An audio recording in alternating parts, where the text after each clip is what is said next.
अब बहुत लोगों को मेरे को कॉल्स और मैसेजेस आते हैं हस्कीज के लिए, और उन्हीं में से बहुत लोगों के ऐसे डाउट्स रहते हैं दैट तेजस भाई इस पपी के अभी तक कान खड़े क्यों नहीं हुए। सो आज आपको इन डेप्थ डिटेल मिलने वाली है अबाउट साइबेरियन हस्कीज एंड किन किन स्टेजेस में इनके कान खड़े होते हैं और किन किन फैक्टर्स पे ये डिपेंड करता है दैट इन लोगों के कान कब और कैसे खड़े होंगे। अब ये वीडियो मैं उन लोगों के लिए बना रहा हूं जो या तो अपने लिए साइबेरियन हस्की लेना चाहते हैं या फिर साइबेरियन हस्कीज पे रिसर्च कर रहे हैं, या फिर आपके दिमाग में एक ऐसा डाउट है जैसा इन भाई साहब के दिमाग में था जब इन्होंने मेरे से इंक्वायरी करी इस पपी के लिए, जब इसके कान बैठे हुए थे और इन्होंने मेरे से पूछा था तेजस भाई इसके तो कान अभी खड़े नहीं है, तो क्या ये प्योर हस्की है या नहीं। और तब मेरे दिमाग में आया अगर इनका ये क्वेश्चन है, इनका ये डाउट है और ये कंफ्यूज हो रहे हैं इस चीज के ऊपर, तो क्या पता वो डाउट आप लोगों का भी हो। और इसीलिए मैं अब ये एक इन डेप्थ वीडियो आपके लिए बना रहा हूं जहां पे आपके ये सारे के सारे डाउट्स क्लियर होंगे एंड मेरे पास केस स्टडी के साथ आपको समझाने के लिए बहुत सारे एग्जांपल्स हैं। तो वीडियो को एंड तक देखना ताकि आप लोगों का ये वाला डाउट मैं जड़ से क्लियर कर दूं।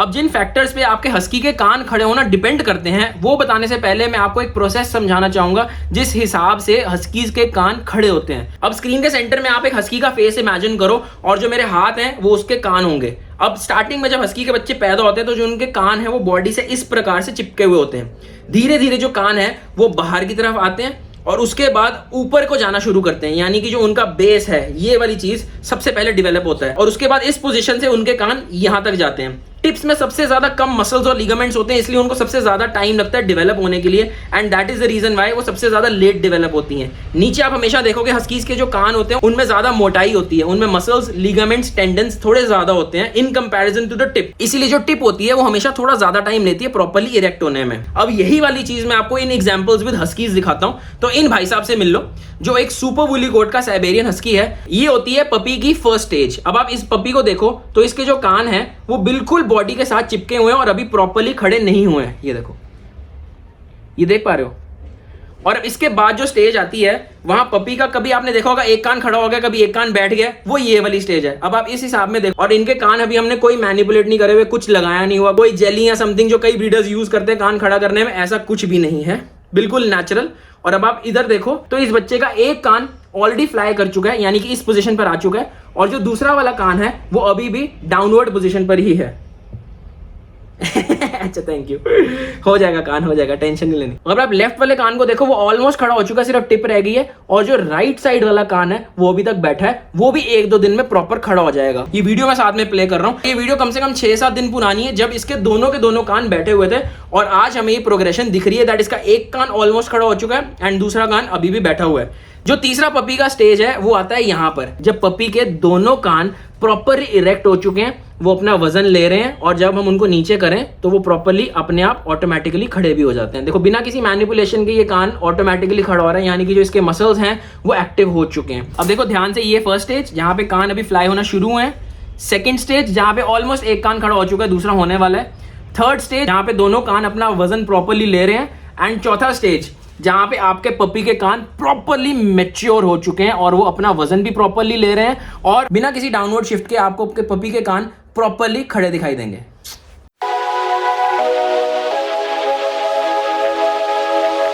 अब जो साइबेरियन हस्कीज के कान हैं वो कई फैक्टर्स पे डिपेंड करता है कि कब खड़े होंगे या फिर अभी तक खड़े क्यों नहीं हुए, जिनमें से पहला फैक्टर है कोट। अब अगर आपने मेरी वेरिएशंस इन साइबेरियन हस्की वाली वीडियो नहीं देखी है तो मैं डिस्क्रिप्शन में उसका लिंक दे रहा हूं, एक बार वो जरूर देख लेना। और उसी पे बेस्ड है हमारा first factor that is the quotes of Siberian husky.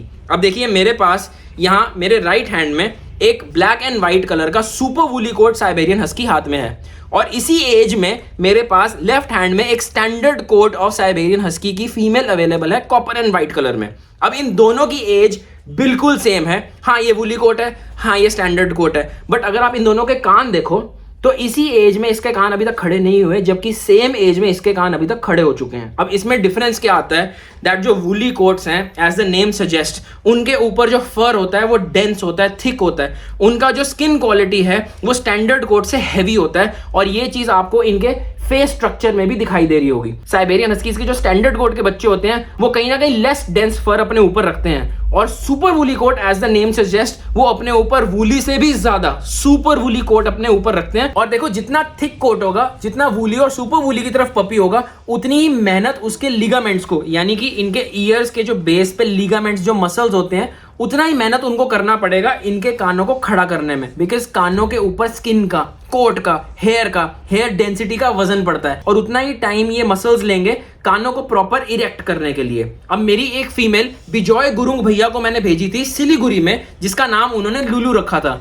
और स्टार्टिंग में उनको भी बहुत ज्यादा टेंशन हो गई थी दैट तेजस भाई इसके तो कान खड़े नहीं हो रहे। अब देखो स्टार्टिंग में मैंने जब उनके पास इस पपी को भेजा था तो इसके कान बिल्कुल नीचे को बैठे हुए थे, but thanks to the communication that I had with mister Bijoy, मैंने उनको प्रॉपर्ली गाइड किया दैट आप क्या सप्लीमेंटेशन दोगे, कौन से मैक्रोज को आपने न्यूट्रिशन में पूरा रखना है ताकि उसके मसल्स को वो पूरा न्यूट्रिशन मिले और उनको एड हो कानों को प्रॉपर खड़ा करने में। और उसके बाद धीरे धीरे उन्होंने मेरे को वीडियोस शेयर करी एंड आज फाइनली लुलू के प्रॉपर कान भी खड़े हुए हैं और प्रॉपर वो अपनी ब्रीड को रिप्रेजेंट भी करती है और मेरा नाम भी रोशन करती है।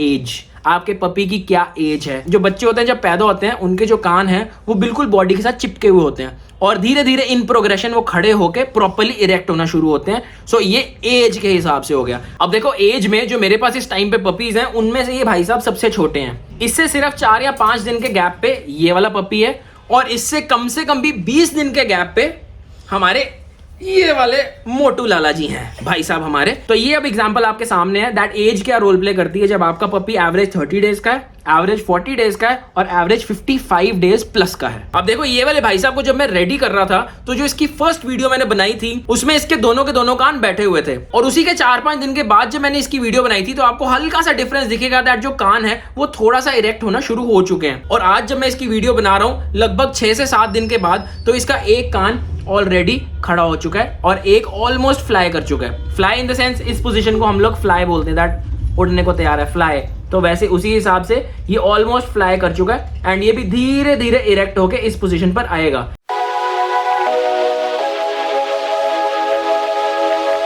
अब देखो ये सारी इन्फॉर्मेशन जो मैंने आपसे शेयर करी है वो आपके तभी काम आएगी अगर आपकी ब्रीड प्योर है और ओरिजिनल है। अगर उस ब्रीड में किसी दूसरी ब्रीड की मिक्सिंग है तो हो सकता है ये इन्फॉर्मेशन आपके किसी काम नहीं आएगी। अब इस चीज की टेंशन तो आपको लेनी ही पड़ेगी। पर देखो अगर तो आपकी ब्रीड प्योर है तो देखो 2 ऐसे फैक्टर्स और हैं जिस पे डिपेंड करेगा कि क्या आपके हस्की के कान खड़े होते हैं या नहीं, वो भी मैं आपको एग्जाम्पल के साथ समझाऊंगा। बट उससे पहले मैं आपको कहना चाहूंगा दैट भैया ये सारी इन्फॉर्मेशन इस हिसाब से लेकर आने में हमारी भैया बहुत मेहनत लगती है, तो आप लोग एटलीस्ट चैनल तो सब्सक्राइब करो ही करो। अब वापस आते हैं एक केस स्टडी पे। पिछले साल मैंने एक पपी भेजा था जो जब यहां से गया था तो ऐसे का दिख रहा था, कॉपर एंड व्हाइट कलर का ऑड आइज का ब्यूटीफुल मेल मेरे यहां से मैं खुद देने गया। और इस वीडियो में आप देख सकते हो दैट उस बच्चे के कान प्रॉपरली खड़े हुए थे एंड प्रॉपर रेडी करके बच्चा हमने यहां से दिया था। बट करीब 3-4 महीने के बाद मेरे को उनके ओनर का कॉल आता है और वो मेरे को ये वाली वीडियो दिखाते हैं दैट तेजस भाई इसके तो कान बैठ गए। अब मैं कंफ्यूज, मैं टेंशन में दैट ऐसे कैसे हो सकता है। एंड बातों बातों में मैंने उनसे पूछा दैट भैया आप इसको खिला पिला के आ रहे हो, क्या न्यूट्रिशन दे रहे हो? कह रहे नॉर्मल हम तो वही जो डॉग्स को देते हैं। मैंने कहा फिर भी बताओ तो सही क्या डाइट दे रहे हो आप इसको? कह रहे सुबह ये दूध पीता है और रात को ये दूध और रोटी दे देते हैं इसको हम। अरे मेरा दिमाग परेशान। मैंने कहा भैया ये इसमें न्यूट्रिशन कहाँ मिल रहा है, प्रोटीन कहाँ जा रहा है, कार्ब्स कहाँ जा रहे हैं, फैट्स कहाँ जा रहे हैं, मैक्रोज कहाँ से मिल रहे हैं आपके पपी को? And that is the only reason why that उसके जो मसल्स हैं वो वीक हो चुके हैं एंड उस वजह से उसके कान बैठ चुके हैं। अब देखो अगर आप अपने साइबेरियन हस्की को या कोई भी ऐसी ब्रीड को ऐसे का डाइट दोगे तो भैया मैल न्यूट्रिशन की वजह से आपका बच्चा कमजोर होगा ही होगा और उसके जो मसल्स हैं उनकी स्ट्रेंथ कम होगी ही होगी। इसीलिए ये बहुत ज्यादा जरूरी है दैट आप अपने डॉग को प्रॉपर न्यूट्रिशन दो। अगर आपका डॉग मैल न्यूट्रिशन है तो कहीं ना कहीं ये वाली प्रॉब्लम आप फेस करोगे ही करोगे। क्या हो गया भाई?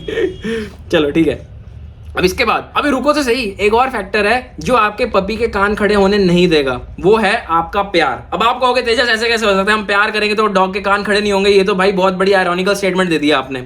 प्यार करने की पोजीशन की बात कर रहा हूं मैं, प्यार की बात नहीं कर रहा, यानी कि इमोशंस की बात नहीं कर रहा, आपके फिजिकल टच की बात कर रहा हूं। यानी कि जब आपका साइबेरियन हस्की अपने कान खड़े कर रहा है, उसके जो मसल्स हैं उसके कान को ऊपर को पुश कर रहे हैं, यानी कि ऊपर को धक्का लगा रहे हैं। और अगर आप उसको प्यार करोगे ऐसे करके तो आप जो फोर्स है वो डाउनवर्ड अप्लाई कर रहे हो, यानी कि अब इसके कान ऊपर को खड़े हुए हैं तो आप जब इसको प्यार करोगे तो ऐसे प्यार कर रहे हो, राइट? ये प्यार कर रहे हो तो इसके मसल्स को और ज्यादा मेहनत करनी पड़ेगी। उसके पास पहले ही इसके कोट की, इसके फर की, इसके थिक स्किन की रेजिस्टेंस है। अगर आप और रेजिस्टेंस अप्लाई करोगे, कान को बार बार ऐसे करोगे, कहीं ना कहीं और ज्यादा रेजिस्टेंस की वजह से उसके कान बैठ सकते हैं। अब देखो ये सारे फैक्टर्स हैं जिनका आपने ख्याल रखना है। कोशिश मैंने पूरी करी है आपको समझाने की, बट अगर अभी भी कोई डाउट है तो मैं अपना कॉन्टैक्ट नंबर नीचे दे रहा हूं, आप मेरे को कॉल कर सकते हो। Thank you.